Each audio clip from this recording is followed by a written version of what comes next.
Last week I broached the topic of foundational principles, those that undergird our worldview. Those are things that you may take for granted, that you assume, but not everybody has the same foundations, and some people don't even think about what their foundations are. Those who aren't aware of their own foundations are susceptible to deception and distraction. They are like Eve, who was willing to exchange worldviews to get what she wanted. She was invited to accept the premise that God lies to his people, and it cost us dearly. Some of us don't even realize that we have incompatible assumptions behind the way that we approach the world. These are revealed most spectacularly when we realize that we have to choose between two things we thought could coexist. Before we delve into Christian foundations, let's briefly review some alternative foundations that we might come across.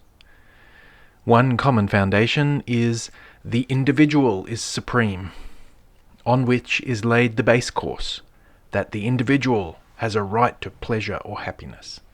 And then, causing sadness to the individual is wrong, followed by, stopping me from doing something I want to do causes me to be sad. And therefore we end up with, I should be able to do what I want if it doesn't hurt anybody. This also leads to, it's oppression if you try and prevent me from doing what I want. Another popular foundation is, all that exists is physical matter, which leads to, therefore there is no transcendent meaning to life. Right and wrong are societal constructs with no true foundation, so each person is free to do whatever they like because there is no intrinsic meaning or purpose to anything. Or something like that.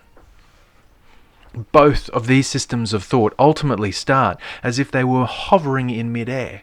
Their foundation is not really a foundation. By what standard should the individual be held up as supreme? By what standard do you judge matter to be the only thing that exists? The Christian worldview, by contrast, starts outside itself. It starts with an unmoved mover, an uncaused causer, one outside the system. It starts with one who is, one who has always is. Yes, the grammar of that last line was intentional. Moses once asked this one for his name. A name is basically the quintessential element that identifies us, and this one reveals himself as, I am who I am. He is the eternally existent, the Alpha and Omega, beginning and end, the one who was and is to come. He is our foundation. There is nothing that precedes him or comes after him.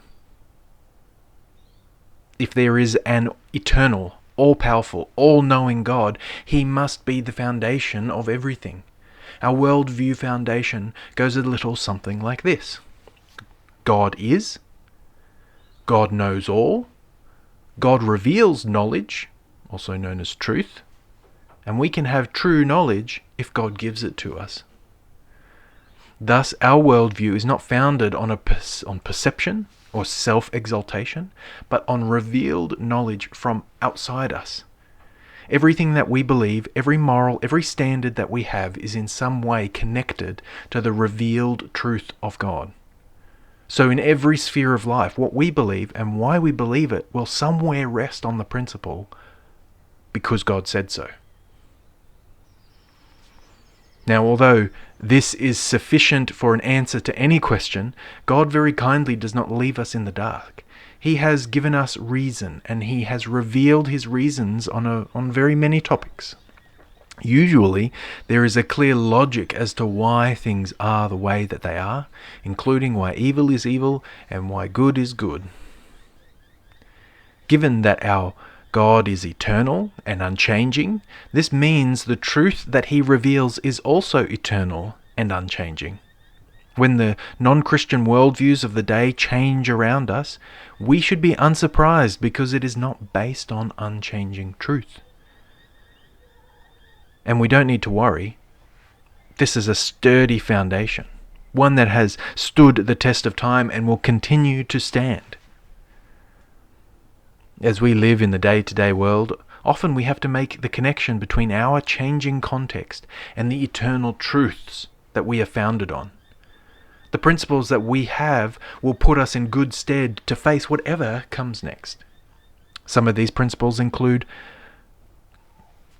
God's image in humanity, God's created order, God's character, God's providence, God's plan, and God's redemption. On that last one, it is great to remember in a discussion about foundational elements,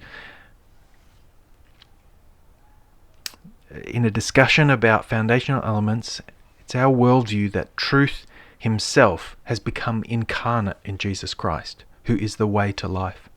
Truth is not just an abstract concept, but he is foundational to reality and the only hope for humanity to find the truly good life. If Jesus is the truth, all other answers are mistruths and deception.